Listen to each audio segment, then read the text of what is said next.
Heute melden wir uns von der ligurischen Küste. Hier liegt das Castello di Monte Ursino.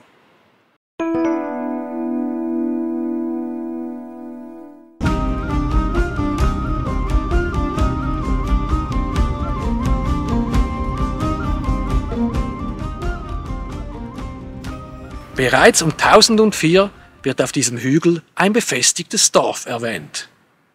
Zur gleichen Zeit erbaute man auch den ersten Turm. Der Anfang einer langen Geschichte.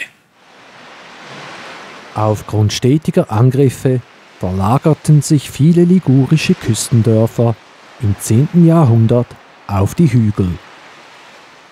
Dort waren Siedlungen einfacher zu verteidigen. Auch bei Noli war dies der Fall.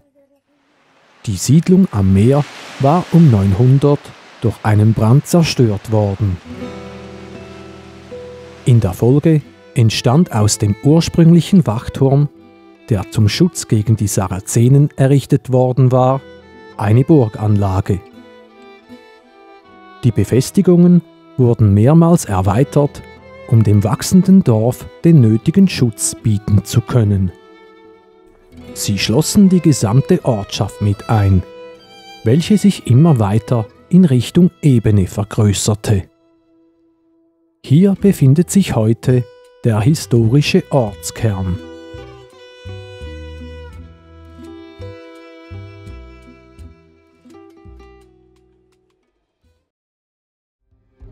Wenn man von dort den teilweise ziemlich steilen Wanderweg hoch zur Burg geht, kann man Ruinen von diversen Wohngebäuden entdecken.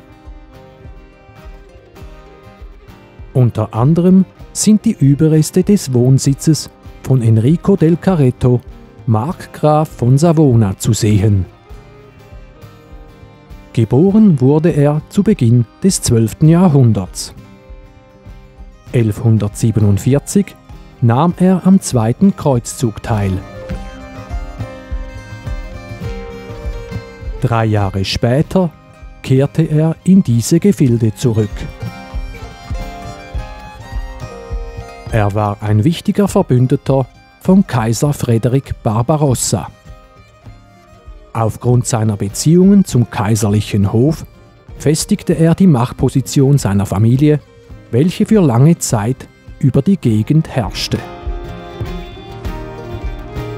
Folgerichtig waren die Carettos auch für den Bau der heute noch sichtbaren Verteidigungsanlagen mitverantwortlich. Ihre heutige Form erhielt die Burg auf dem Hügel im 15. Jahrhundert. Die letzten größeren Bauarbeiten erfolgten im Jahr 1552 im Auftrag der Stadt Genua. Dabei passte man Mauern und Türme der aktuellen Kriegsmaschinerie jener Zeit an. Das Herzstück ist der mächtige Turm. Dieser ist von einer hohen Ringmauer mit weiteren Türmen umschlossen. Von den Zinnen aus konnten die Soldaten die Gegend hervorragend überblicken. Man war imstande, das Meer, die Küste und die alte Römerstraße zu kontrollieren.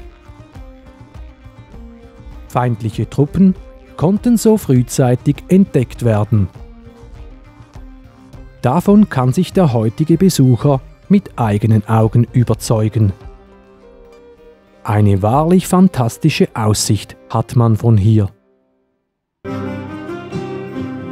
In der Kernburg waren auch die Unterkünfte für die Truppen.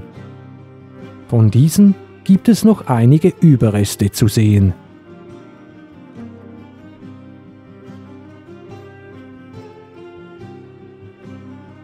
Ausgehend von der Hauptburg gab es weitere Mauerringe mit zahlreichen Türmen.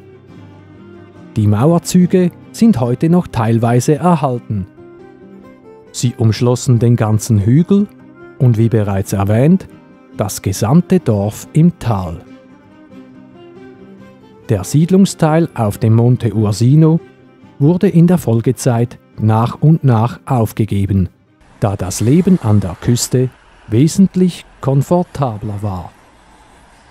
Die Burg wurde noch bis ins 18. Jahrhundert genutzt. Danach setzte langsam aber sicher der Zerfall ein. Auf jeden Fall lohnt es sich, diesen Ort zu besuchen.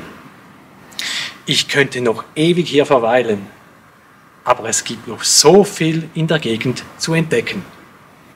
Deshalb sage ich euch heute, bis zum nächsten Abenteuer.